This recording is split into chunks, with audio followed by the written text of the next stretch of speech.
Once upon a time, there was a magnificent city laid in the banks of the river Sarayu, named as Ayodhya. Ayodhya was a beautiful place with a generous ruler named as King Dasharatha. King Dasharatha had three wives, Kaushalya, Kaikeyi, and Sumitra. The city of Ayodhya always screamed with happiness except for one reason. There were no descendants to King Dasharatha and his wives. King Dasharatha was sorrowful about this, so he thought of discussing this with his wives. After hours of discussions, they concluded to meet sage Vaishishta. The sage advised them to perform a ritual called as Putra Kameshti. Putra Kameshti was a ritual performed to obtain a child. After these discussions, King Dasharatha invited several priests and saints and many learned people to perform the ritual. While performing the ritual, the king obtained a special prasad from the god of fire or Agni Deva who came from the yaga.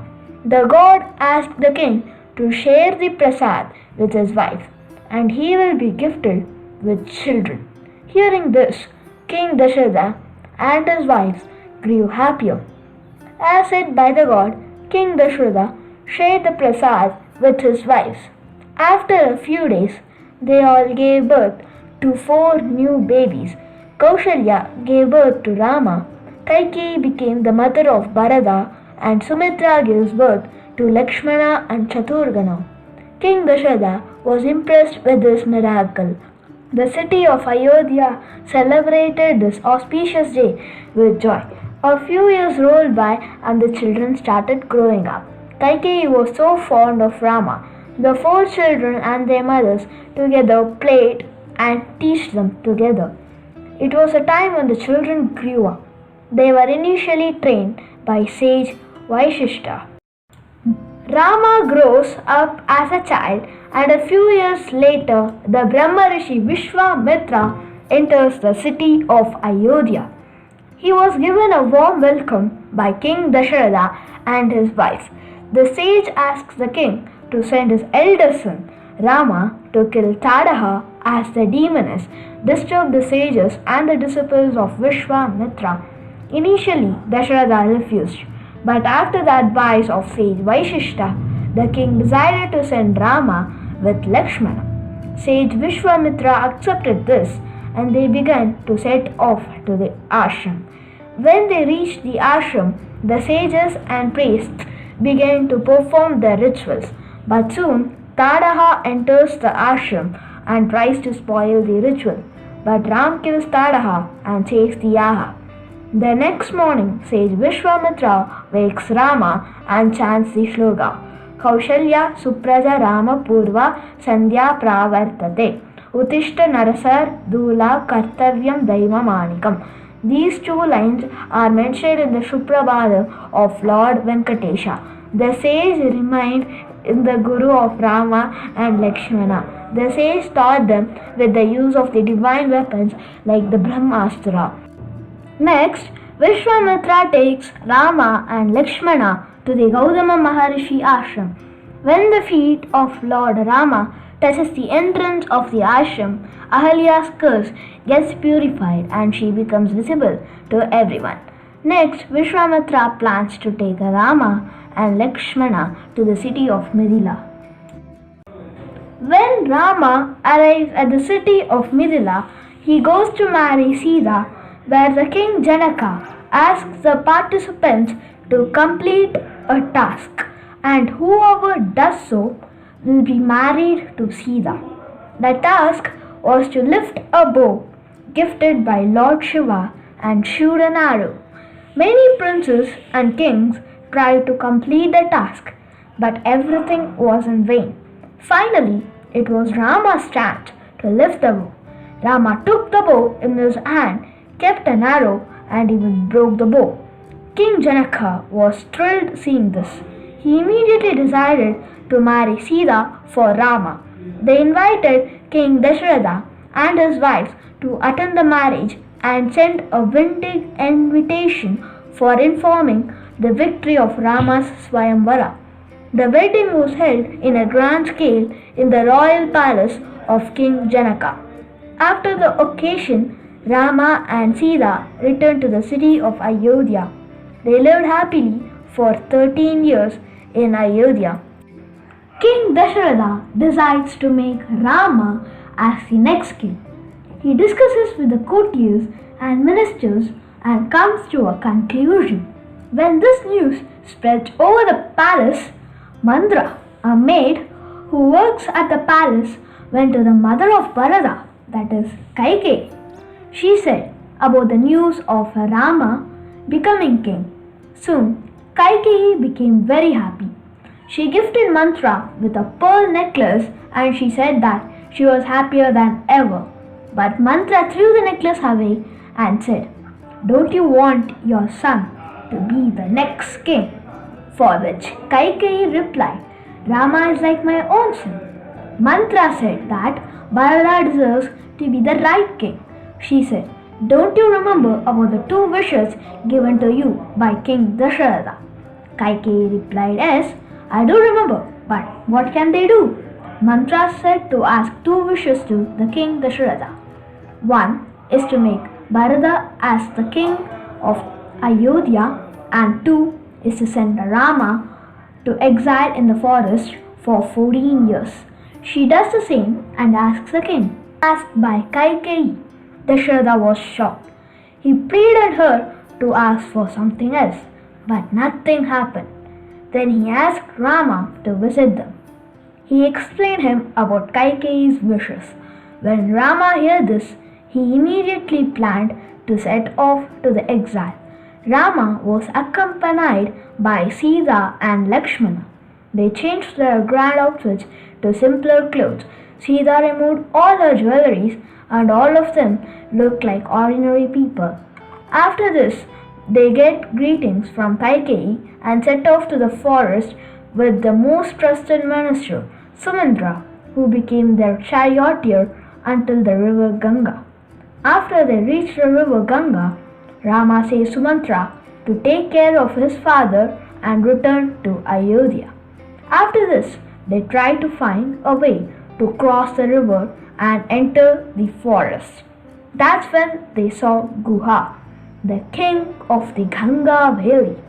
On knowing the arrival of Rama, he prepared gifts and food for him.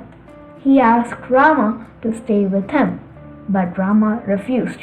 Rama said that he promised to his father that he will stay in exile in the forest itself. Then Guha washed Rama's legs with milk. Rama asked Guha whether he can help him cross the river Ganga. Guha accepted this and Guha helped them cross the river with his very own boat. After the help of Guha, Rama crosses the river Ganga and reaches the other side. Soon they reach the ashram of Saint Bharadwaj. Rama asks the saint about a better place to live in the forest. The sage replies that there was a place called a Chitrakoot. Soon Rama, Sita and Lakshmana went there. They built a small hut and lived peacefully. Meanwhile, in the kingdom of Ayodhya, when the charioteer Sumandra returns, he says Dasharatha that he left Rama, Sita and Lakshmana near the river. Hearing this, Dasharatha turned very and fell unconscious. After a day or 2, King Dasharatha died because of this incident. During this time, Bharata and Shatrughan were in their grandparents' place, so they didn't know about the incident happened to Rama and the death of their father. After their father's death, they were immediately informed and brought to the palace. Both of them were heartbroken. They were also informed about the incident happened to Rama. Bharata cried to Kaikeyi due to the task done by his mother. After this, Bharata decided to bring Rama back to the palace and make him the king. And so Bharata and sage Vaishishta with a bunch of other courtiers went to meet Rama in the forest. Finally, when they found Rama, Bharata says about the death of their father. Soon Rama stood stunned for a long while. Then Bharata asked Rama to be the next king, but Rama refused, saying he has promised his father that he will not be the king for next 14 years. Then Bharata replied that he will never be king of Ayodhya. Then sage Vaishishta gave an idea of taking the slippers of Rama and then making it as king of Ayodhya and Bharata serving the slippers. Bharata and Rama accepted this, and Bharata built an ashram in Ayodhya and made the slippers as the king of Ayodhya. Bharata was protecting the slippers and serving it. After Bharata leaving the forest, there were many visitors from Ayodhya and met Rama in the forest. So they decided to move to another place. They began to travel, and on their way they reached the place called as Panchavedi. Many sages lived there. They got the blessings from them and asked them a place where no one can come. The sages said that they can stay in Panchavedi itself. This is a place deep inside the forest and no one can come here. They also said that they needed protection from the demons in that forest.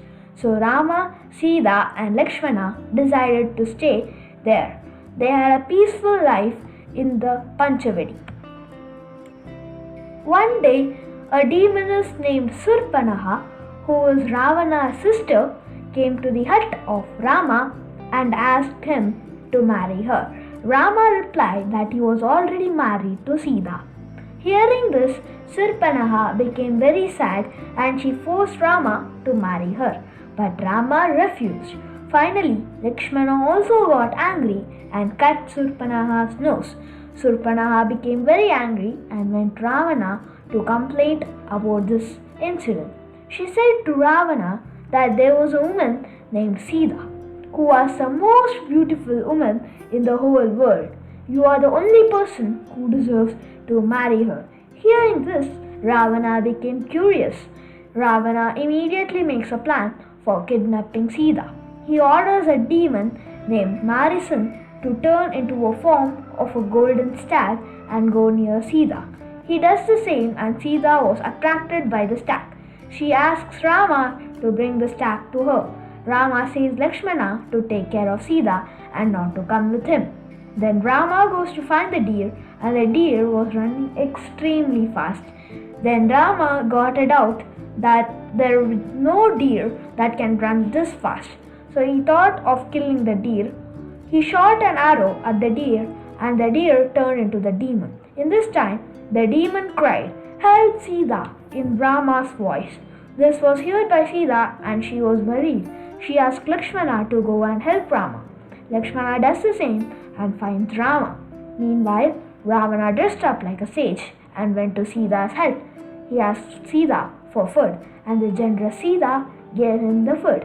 While giving the food, Ravana immediately caught Sita and went high in the air. Now Rama and Lakshmana returned to the ashram, but they could not find Sita anywhere near the ashram. After Sita was kidnapped, Rama became very sad.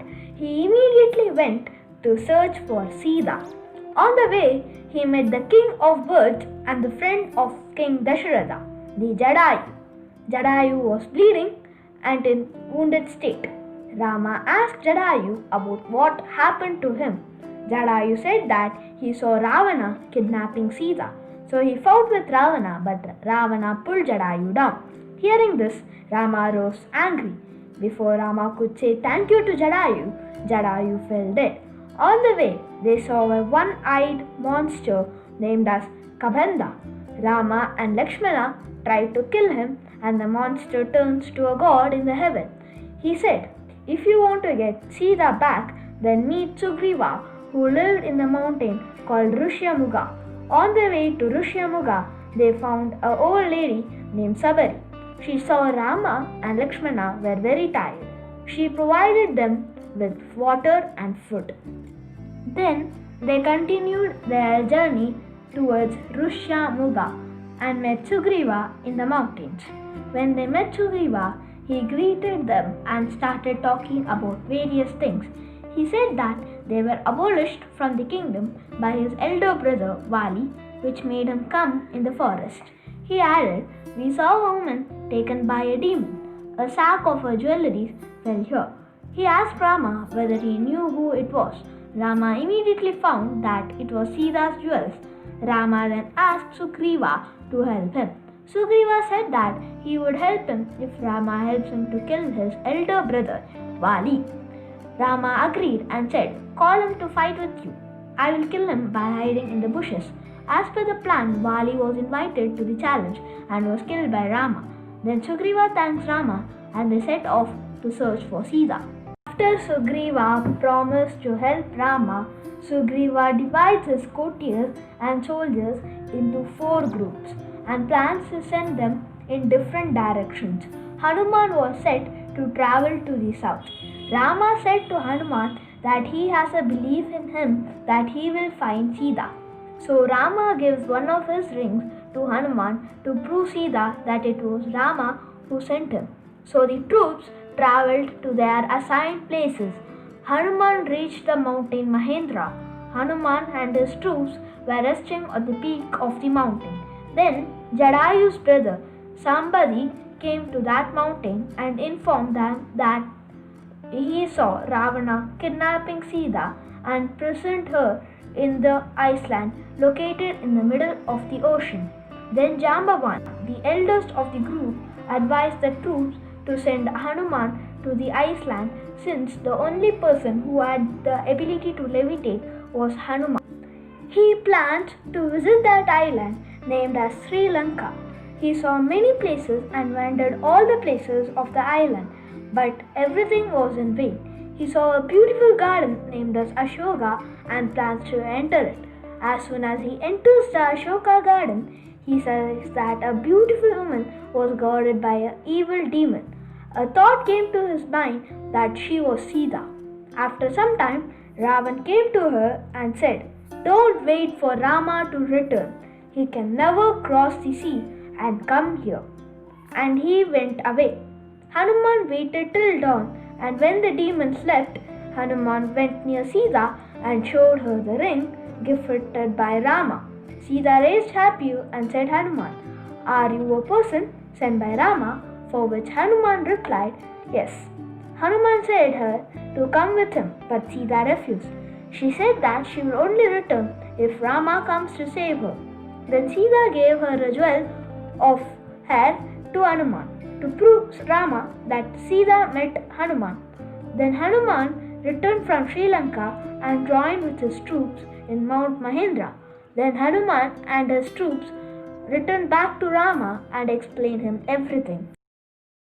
After Hanuman explained Rama, they immediately planned to visit the island.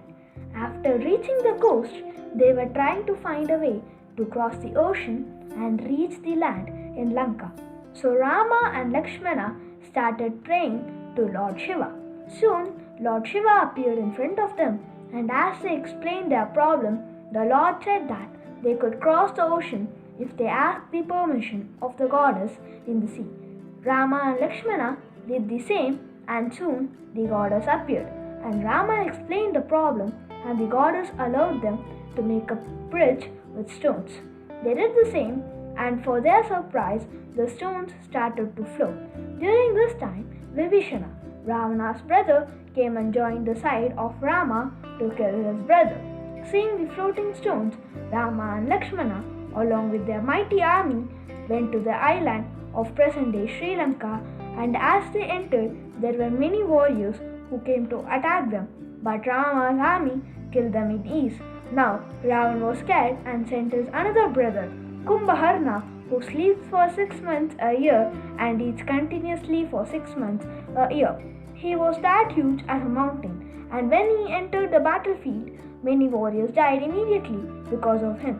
After that, Rama's mighty weapons blew his head away and he was killed. After Ravana hearing the news, his only opportunity was to send his son, Mehananda. He was also named as Indrajit for defeating the god Indra. As soon as he entered, there was a fierce battle, and after some time, Indrajit also returned to the palace. After a huge battle between Rama and his army, killed a huge troop of demons, and only a few were seen in the field. The might of Ravana came to an end. He again sent Indrajit. There was a huge battle between Lakshmana and Indrajit. Indrajit shot Lakshmana with his Shakti arrow. Soon, Lakshmana fell unconscious in the field. Then Jambavan, an old man, sent Hanuman to bring the herbs of the Sanjeevi hills. Hanuman immediately went to Sanjeevi. He was confused because there were so many herbs there, so he brought the whole hill along with him. With only the smell of the herbs, Lakshmana woke up and again started to fight with Indrajit. After a fierce battle, Lakshmana shot Indrajit with one of his most powerful arrows. Then Ravana was informed about the death of his son. Then Ravana himself enters the battlefield. After Ravana entered the battlefield, there was a tremendous battle between Rama and Ravana. Ravana was flying in his floating chariot, and Rama was fighting from the ground. There was numerous arrows passing here and there. Meanwhile, the Indran, the god of heaven, decides to give his chariot and his charioteer, named as Maruti, to Rama. When Rama climbs the chariot, the war heats up and there was a huge fight between the two. Then the charioteer of Rama, Maruti, remembered Rama of his Brahmastra. Then Rama shot Ravana with his Brahmastra, and Ravana shrieked with an enormous sound and fell dead. There was a huge floral rain from the heaven to celebrate the victory of Rama. After this, they met Sita, and Rama asks her to perform a ritual called as Agni Pariksha. She performs the ritual in the fire and returns back unharmed. Everybody was shocked, and Agni Deva himself came out of the flame and said, "She is as pure as fire." Then Rama accepted his wife. Then they went back to Ayodhya in Ravana's flying chariot. Before Rama and Sita arrived, Hanuman informed Bharata about the arrival of his brother. And as they reached there, the people of Ayodhya rose happier than ever. They were given a warm welcome. The sage Vaishishta fixed an auspicious day for the crowning ceremony. And after that, Rama was crowned as the Chakravarti of Ayodhya.